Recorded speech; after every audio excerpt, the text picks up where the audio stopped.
Because it's devastating to my case! I thought it was devastating. Cast in the wrong light, the loss of the Voice of London could be devastating to our credibility.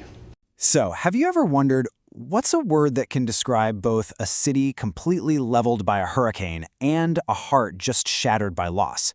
It seems like two totally different things, right? Well, in this explainer, we're going to dive deep into one of English's most powerful words, one that perfectly captures that feeling of total destruction in every sense. Okay, let's start with a feeling. I want you to think for a second. Have you ever felt a sense of shock or loss that was just so immense it felt like your whole world was turned upside down? You know, that feeling of complete and utter ruin? Just take a second and think about that. Well, believe it or not, there is one word in English that perfectly captures this exact feeling. This feeling of being completely overwhelmed, of having your world, whether it's the physical world around you or your emotional world inside, just turn to ruin. And that word is devastate. So at its very core, to devastate means to completely ruin or destroy something.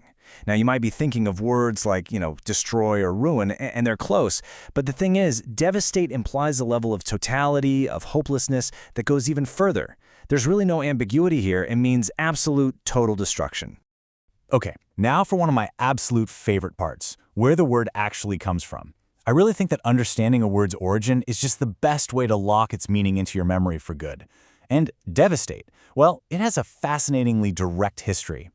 So check this out. What's so cool is how simple the word's construction actually is. It comes from just two Latin parts. First, you've got the prefix d, and that means completely. Then you have the root vastate, which means to lay waste. So you put them together, and devastate literally means to completely lay waste. I mean, how cool is that? It's a word that carries its powerful meaning right there in its DNA. All right, so this is where it can get a little tricky, especially for English learners, but honestly, it's also what makes the word so incredibly useful. See, devastate is used to describe two very different kinds of ruin. And here are those two main uses, side by side. On the one hand, you have physical destruction. The kind of damage you can actually see, like a city after a hurricane or a forest after a huge fire.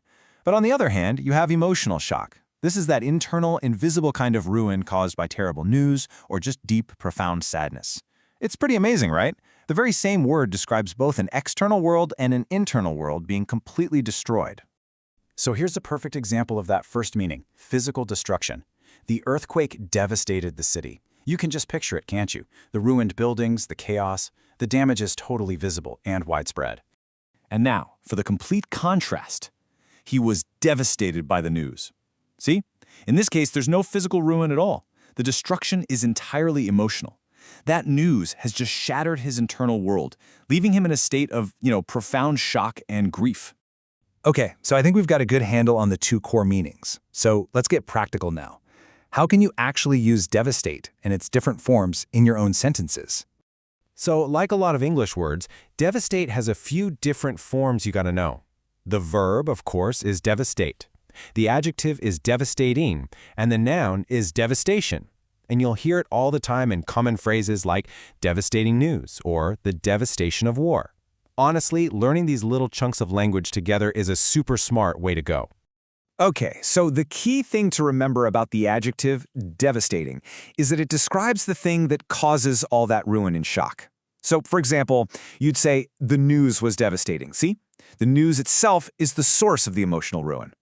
And then you've got the noun devastation. This refers to the result. It is the destruction itself. So you could say something like, they walk through the city surveying the devastation. It's that state of ruin that's left behind. All right, let's wrap this up and lock in what we've learned. Here are the key takeaways, the things you really want to remember so you can start using this super powerful word with confidence.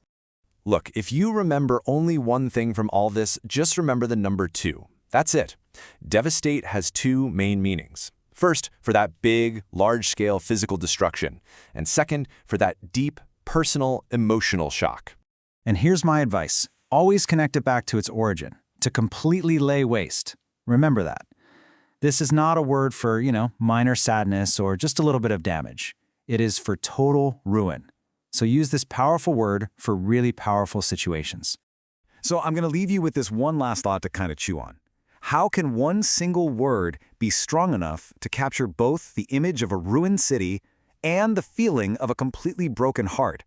I don't know, to me, it kind of suggests that emotional pain can be every bit as destructive as any physical force out there.